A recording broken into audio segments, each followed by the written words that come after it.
Птушкі без гнёздаў. Успаміны Ларысы Геніюш. Зэльва. Чытае Зінаіда Бандарэнка. Утульная хата, маленькі кусочак зямлі дваіх бацькоў і мы з мужам пакуль што, але хутка ж яму трэба ехаць, канчаць медыцыну. Так вось у Зэльве. Муж вельмі ласкавы, стараецца мяне пазнаёміць з беларускай літаратурай, якой я амаль не знаю. Ведаю Максіма Танка і вельмі захапляюся яго творчасцю. Гэта на ўзроўні, гэта тое, што трэба.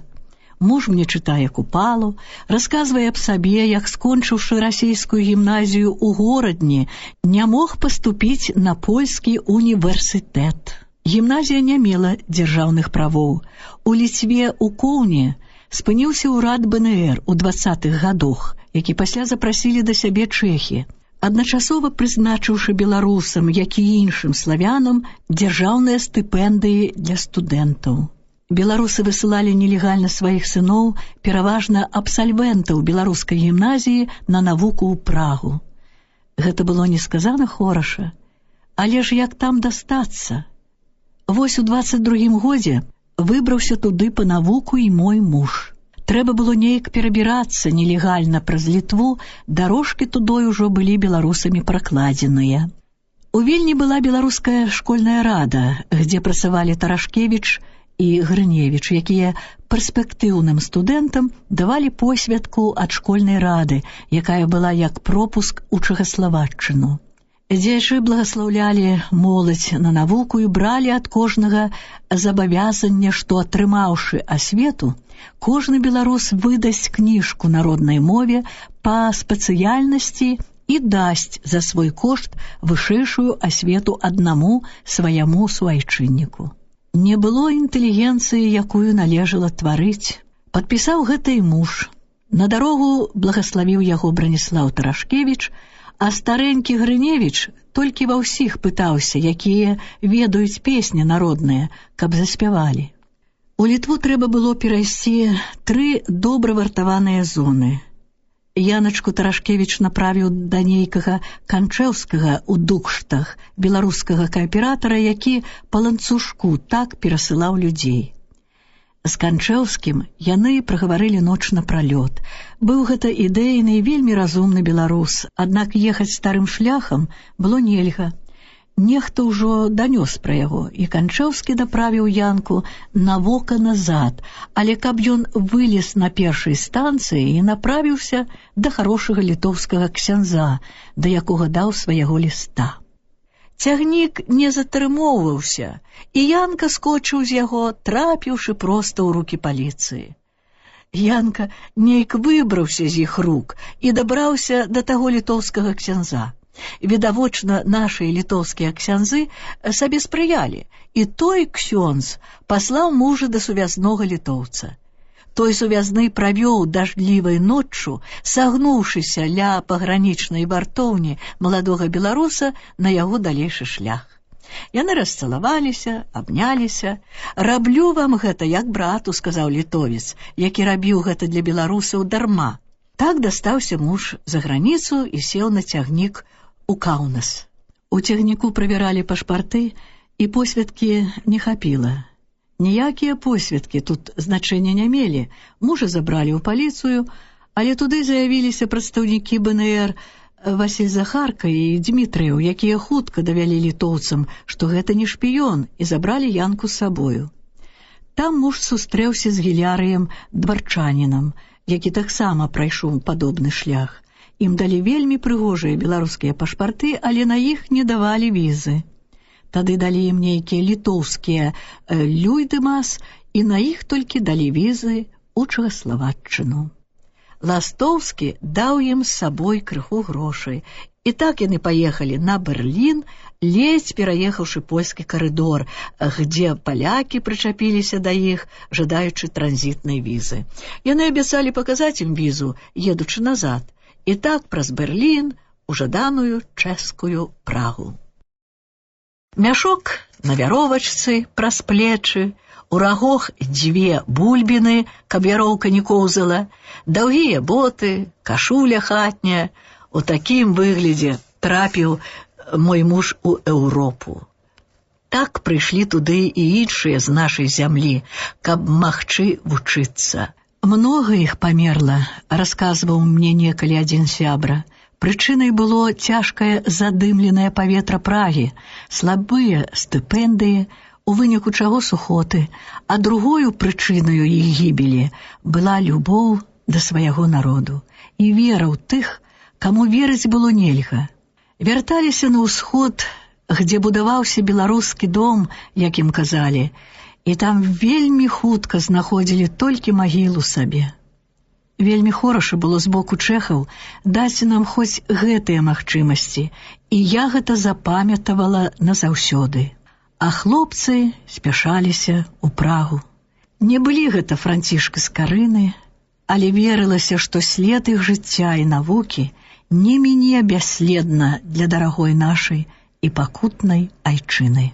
Адныя, расказвалі, купілі па дарозе ў Берліне круглы вялікі бохан хлеба, а так як нашыя людзі любяць есці паважна, вымыўшы рукі, так і яны зайшлі ў кафэ нейкае, каб за сталом пад'есці.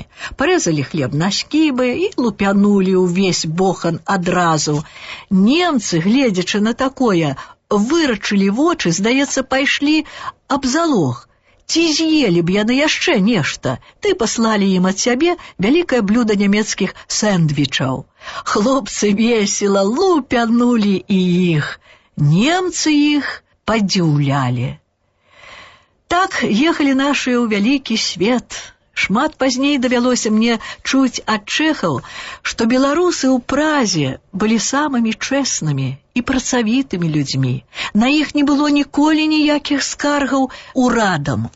А пакуль што я ў Зэльве, гаворым з мужам, ходзім з ім на спацыр, ёсць такая маленькая крамка, где смачныя вельмі цукеркі.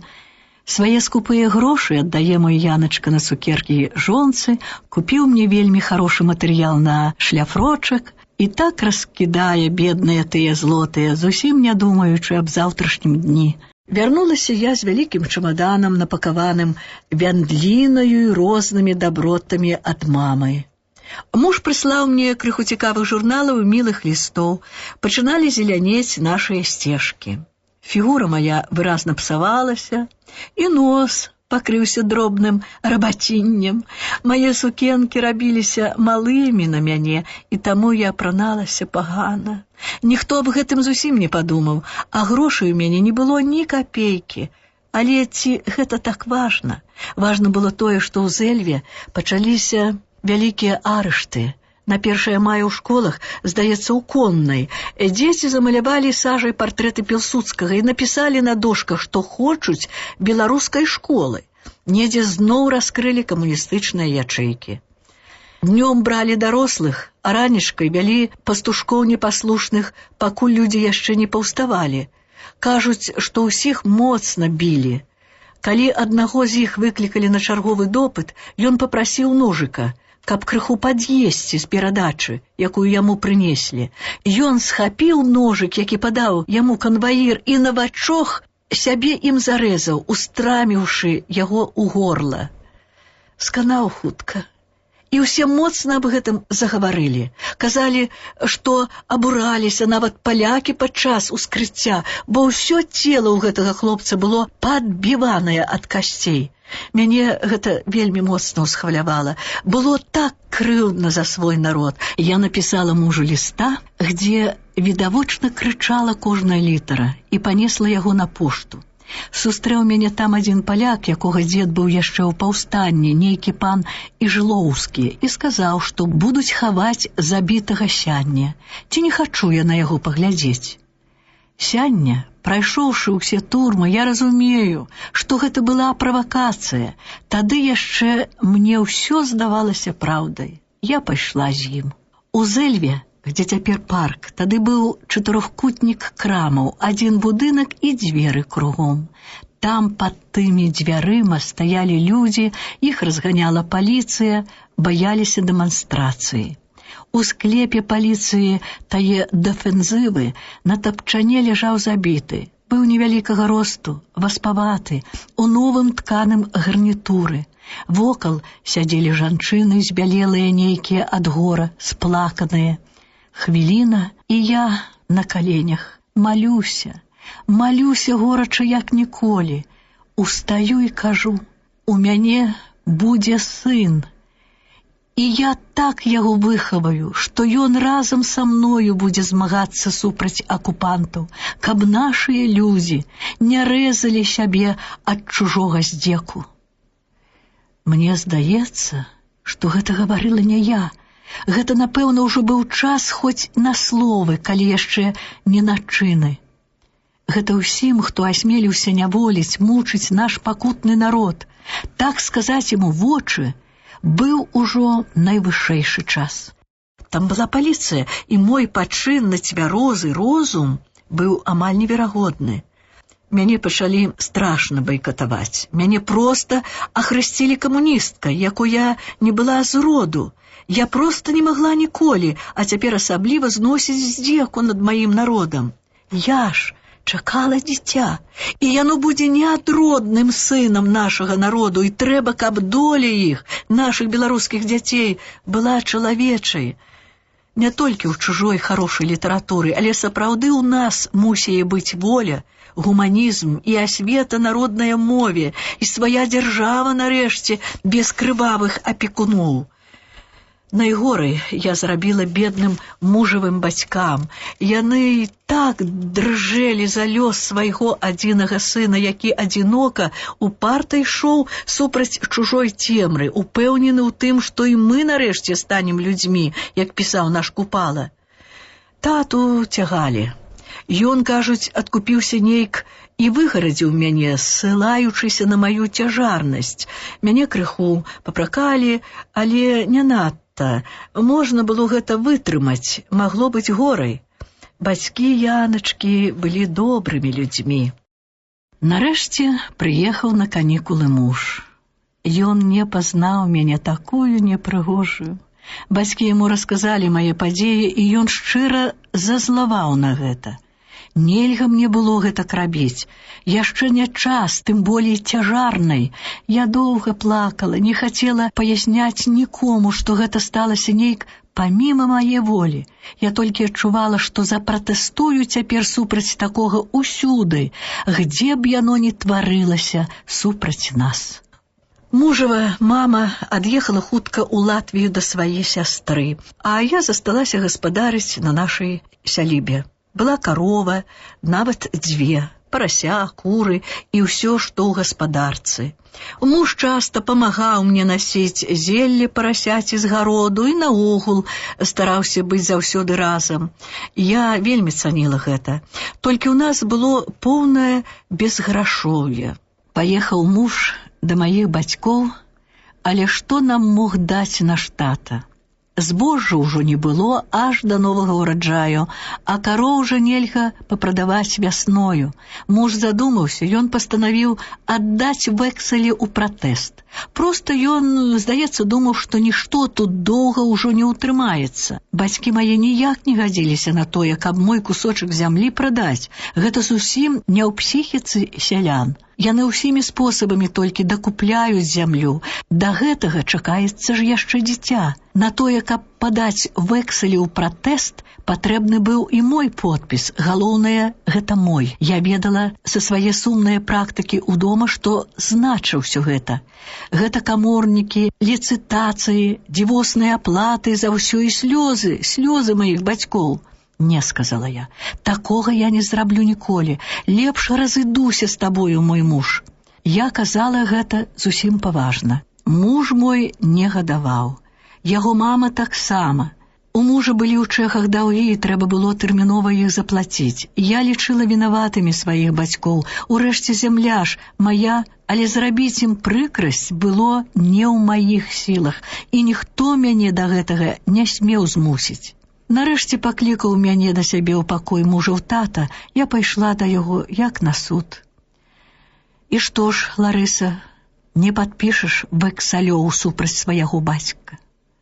Не, татачку, я іх не падпішу. Я такога не магу ўчыніць. Тады Стары тата майго мужа працягнуў рукі да мяне, абняў мяне і сказаў: «Я шчаслівы, дзіця, што ты менавіта такая. Калі не можаш ты скрыўдзіць сваіх бацькоў, дык ніколі не скрыўдзіш майго сына». Я заплакала.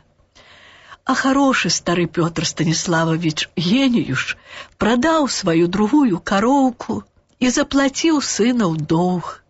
Я ніколі яму гэтага не забылася. І калі мы былі ў Празе, дык тое толькі рабіла, што пасылала яму пасылачкі адна за адной. Бедныя ж нашыя бацькі, як жа яны мала мелі з нас радасці, толькі хіба што з чалавечнасці нашай, з парадачнасці, і памерлі яны ўсе мае бацькі і Яначкіны без нас, самотныя і пакінутыя ўсімі.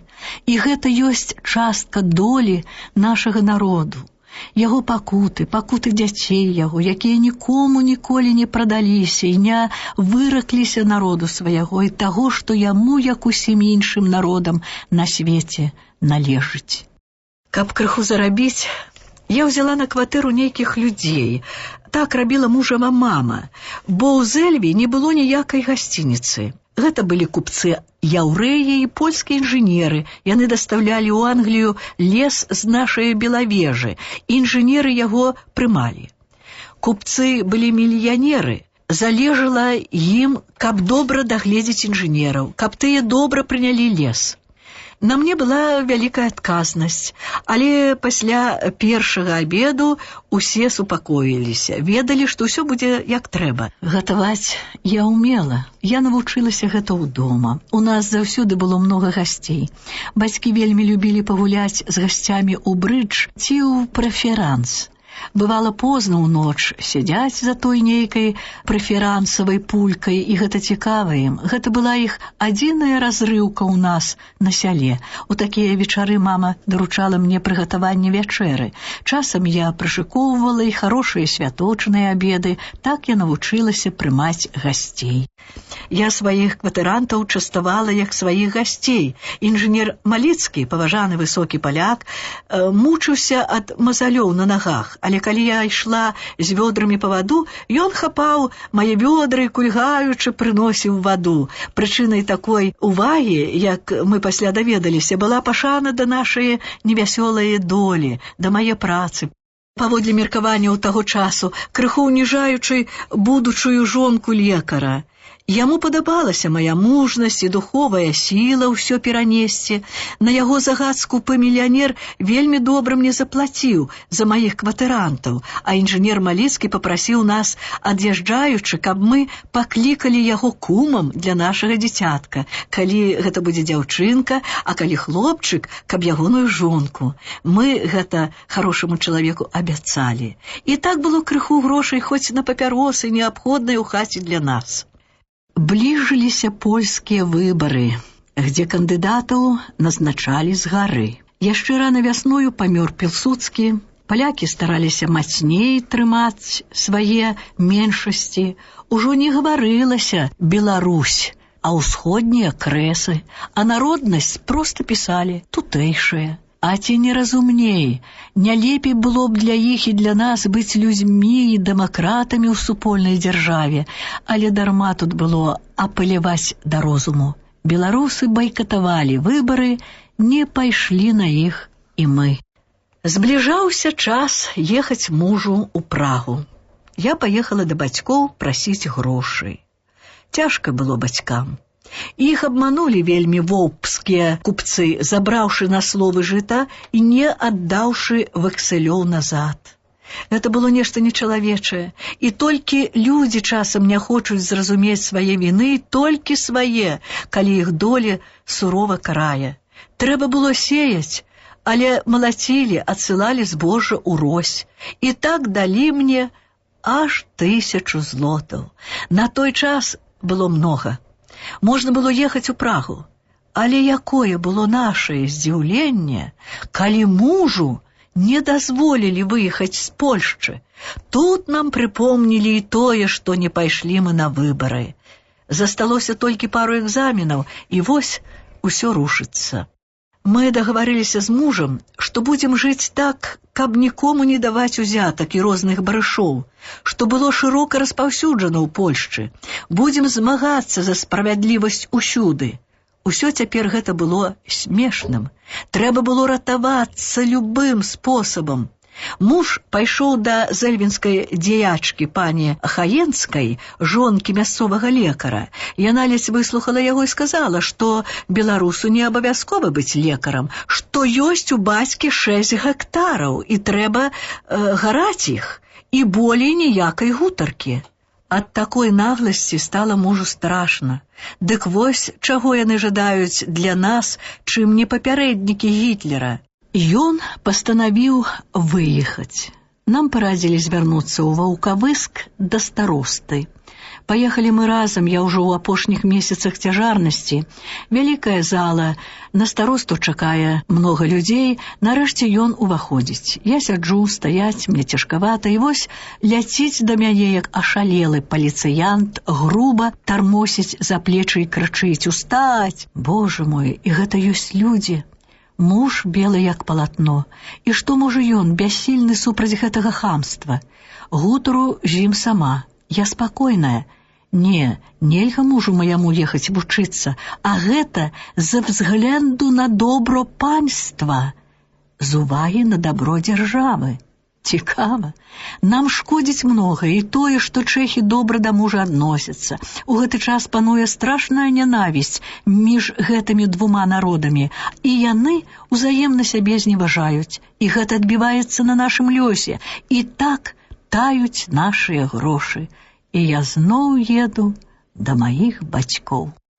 Я усёй душой цяпер пры сваім дзіцятку, і муж вельмі хоча, каб гэта быў сын. Удома я сплю на сваім дзявочым ложку у сваім пакоі. Ноччу ў сне прыходзіць да мяне жанчына, перад якою я адчуваю сябе вельмі-вельмі дробненькім зернем. У яе на чале 3 цёмныя кругі, сярэдні вышэйшы. Упорна глядзіць яна на мяне і кажа мне, што буду мець сына. Але на мне ляжыць вялікая адказнасць за яго долю, каб я гэта памятала. Я прачынаюся, мне неспакойна, і вобраз жанчыны са сну мяне пераследуе. Я веру, што ў нас будзе сын, і мы ўжо ненароджанага яго назвалі Юркам. І так нам 21 кастрычніка 1935 году радзіўся сын. Здавалася, што ўсе тыя непаладкі з ад'ездам, усё гэта толькі па тое, каб шчасліва пры мужу нарадзіўся сын. А можа, яно так і было? Радзіўся ў дома ў нас, і роды былі вельмі цяжкія. Уся Зэльва з напружаннем чакала, ці будзе сын, бо ж я сказала некалі, што раджу сына. Дзеці прыходзілі ў школу і апавяшчалі настаўнікам, што ў нас сын. Мы напісалі Маліцкім, як абяцалі, а за кума папрасілі хорошага чалавека, маяго знаёмага яшчэ са школьных гадоў. Ён, як і мы, беларус. А дзіцятка крычала, прагна сала малако, варушыла энергічна ручкамі і нагамі, рвалася да жыцця, радзілася дробненькім, 2 кілаграмы 800 грамаў, але хораша прыбывала. Я змянілася, мацярынства пранікла да глыбіні душы. Даць жыццё чалавеку раўнамерна цуду, перад якім моўкнуць усе іншыя справы. Нават мужчыны грубыя і бессардэчныя лагаднеюць і дабрэюць ля калыскі свайго дзіцяці. Такі ўжо мудры закон жыцця. Знаёмыя мяне адведвалі, але мы былі вельмі бедныя, і небагатаю была скромная выправа маяго сына. І вось паехаў тата на вакзал па гасцей. Жонка інжынера Маліцкага была вельмі элегантнай дамай, і яе падаркі для хлопчыка вельмі прыгожымі і вельмі багатымі. Мне было няёмка, але вечар прайшоў хораша. Бацюшка старэнькі святар Янсон хрысціў нам дзіцятка ў дома, мы з мужам стаялі і плакалі. І вось мужу далі дазвол выехаць, не проста так. Ён звярнуўся з просьбаю да аднаго памешчыка, а той да свайго знаёмага міністра. І так толькі атрымаўся дазвол. Муж адвёз мяне з сынам да маіх бацькоў, пабыў дзянёк з намі, і мы развіталіся. Было ўжо халадно. Мне было яшчэ халадней, калі я ўсведаміла сабе, што мы цяпер з сынам такія самыя. Я запаліла лямпу, взяла сшытак і пачала пісаць вершы. Стала лягчэй. Я іх пісала ўвесь час, але нікуды не пасылала. Мне здавалася, што ўжо о Сафо Словенскай напісана так многа. Я пісала вершы для сябе і паказвала іх толькі сёстрам. Вершы мае ім падабаліся. Усе ў нашай хаце беглі да дзіцятка. Мама з татам аддалі нам свой найцяплейшы пакой. Я спала як птушка, ледзь запішчала дзіцятка. Я ўжо была на нагах. Я, здаецца, была як львіца, гатовая на страшнае ў абароне свайго сына. Аднойчы ў суботу я ўбачыла на падворку чужую фурманку. З яе выходзіў мой муж. Я думала, што гэта нейкая з'ява, але гэта быў ён. Ён вярнуўся з Варшавы. Палякі разбілі чэшскі кансулят у Варшаве, і чэхі нікога пакуль што ў Прагу не пускалі. Загадалі прыехаць цераз пару тыдняў. І хоць грошай было вельмі мала, муж прыехаў да нас. Гэта было вельмі жадана. Гэта было як сонца за хмар. Пару тыдняў пры калысцы сына мы былі вельмі шчаслівыя, і гэты празкі еўрапейскі студэнт сказаў мне, што не ведаў, як цікава можна жыць у глушы. І вось прыйшоў дзень, калі мы зноў развіталіся, і калі б я ведала, што гэта аж на 2 даўгія гады, я, напэўна, не змагла б стрываць гэтага. Сыночку было 1,5 месяца, цяжка было без мужа. Яшчэ цяжэй было думаць, як там ён сам і без грошай, і як яму там вучыцца ў такіх варунках, гэтаму цвёрдаму маяму чалавеку, які першы з малой Зэльвы намагаўся дапружаннем усіх сіл стаць лекарам.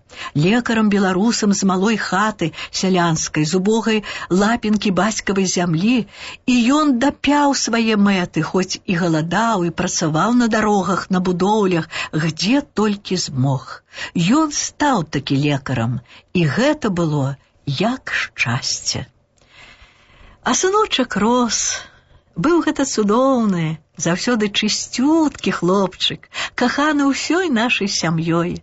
Найболей любілі яго малая Люсенька і мая мама. Хлопчык называў мяне Вавачка, Ларачка, а маму маю называў так, як усе мы, мамай. Прыехаў тата мужаў і цешыўся хлопчыкам. Купіў мне яму падаркі, пабыў крыху з намі. Муж пісаў часта, але вярнуцца ў Польшчу не мог. Яго тут ужо праследавалі, зусім не скрывалі, што пасадзілі б яго ў картуз бярозу. Я была ў бацькоў. Далей памагала тату нейк утрымаць нашыя жлобаўцы, былі залеглыя вялікія падаткі і даўгі ў воўпянскіх купцоў, пераважна тыя, за якія мы ўжо заплацілі. Тата мой моцна засумаваў.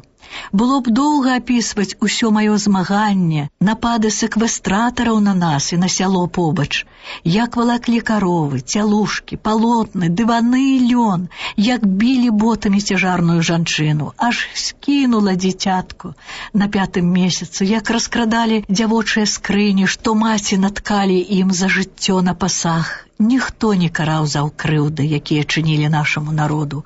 Чужым ад гэтага не балела сэрца.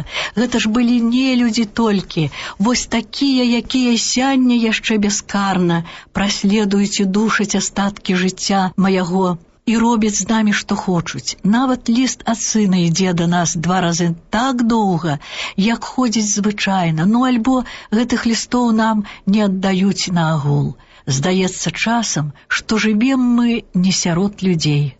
Нарэшце напісаў мне муж, каб я старалася выехаць да яго. Ён знайшоў недзе скромную працу, і час ужо яму ўбачыць сына. Паўгода цягнулася справа майго выезду. Я ўжо жыла ў Зэльве, куды вярнулася і мама майго мужа. Яна вельмі полюбіла свайго ўнука і вучыла яго розным песенькам. Хлопчык сапраўды быў харошы. Калі я часам плакала, дык браў мяне рукамі за шыю і казаў: «Апаць, Вавачка, апаць». «Не плач, знача, і мне ўжо было лягчэй. Аднойчы пачаў крычаць на мяне мой тата, дык ён стаў супраць яго з дубцом і голасна заявіў яму: «Моню, бабачка, кіцяць, не можна на Ларачку крычаць». Дзед вельмі засароміўся. А крычаў ён на мяне, таму што я заступілася за Расціслава. Тата быў несправядлівы да яго часам. Мне загадвалі заўсёды за 2 тыдні прыехаць у староства і зноў адказвалі даць дазвол. І зноў загадвалі за 2 тыдні прыехаць. Так цягнулася ўжо паўгода, але я ездзіла, прасіла, не губляла надзеі.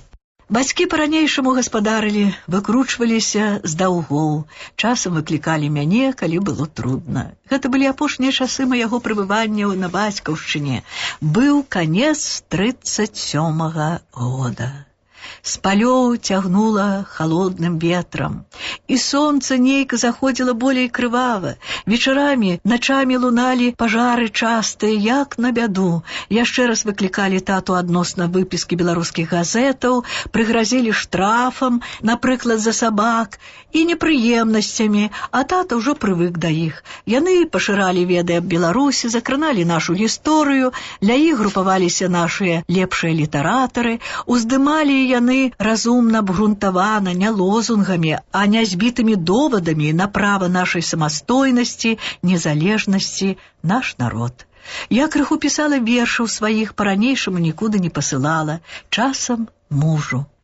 Калі першая зорка на неба загляне, тады ўспомні, мілы, пра нас. Душа моя выйдзе к табе на спатканне, па небе на зорку якраз. Вершы загінулі, а народ стагнаў. Палякі яшчэ мелі нагласці закідаць нам, што мы іх не любім, няўдзячныя ім, бачыце, запуты, а пратэст супраць іх нарастаў. Я маўчала, але ўсё гэта асядала на сэрцы прагай змагання за лепшы свет. Аднойчы сутоннем я трымала Юрачку на руках. Было вельмі ціха, нікога не было ў хаце. Я думала аб лёсе нашага народу і раптам адчула такую пэўнасць, такі прыліў сілаў, што ўсё стала мне нястрашным, і я не баялася за далейшы мой шлях. Моцна прытуліла да сябе дзіця і аж замерла ад нейкага шчасця. З той пары я ішла наперад упэўненай толькі згодна з маім сумленнем. У Зэльве парадзіла мне жонка тагачаснага войта, між іншым беларуса, каб я, калі зноў паеду ў староства па дазвол, сказала, што мая народнасць польская. Я хутка туды паехала і сказала ім, што я беларуска, каб ведалі, што беларускай ніколі свае народнасці не змяню, і цяпер знаю, што толькі таму яны мяне не пускаюць да мужа. Яны збянтэжыліся і сказалі, што ад часу, як я падала паперы на выезд, яны ўжо пусцілі за граніцу 300 яўрэяў, і што справа не ў гэтым. Падышоў да мяне нейкі высокі ўраднік і сказаў, што ён беларус таксама, што пастараецца мне дапамагчы. За нейкі час мне сапраўды далі дазвол. Я паехала развітацца з бацькамі. Усе былі радыя, што мы едзем. А я так плакала, як ніколі. Мне так цяжка было іх усіх пакідаць. Гэта зноў я сваімі нервамі, сваім завостраным адчуваннем прадбачыла ўсю трагедыю, якая чакала маю сям'ю. Горача развітвалася з татам мужа, узяла сына, крыху пасцелі, абраз свой, якім мяне благаславілі, чамадан і паехала. Да Ваўкавыска праваджалі мяне мама і Люсенька. Мама надта любіла Юру. Калі я ад іх ад'язджала, мама схапіла яго і аднесла ў поле, каб ніхто не бачыў яе болю і слёзаў па каханым унуку. Вось і цяпер трудна было ёй адарваць хлопчыка ад грудзей. Я яшчэ купіла Люсенцы маленькія падаруначкі, расцалавала маму, яе вочы і рукі і ўскочыла ў цягнік. Мама пахіснулася, яе падтрымалі. Цягнік рушыў.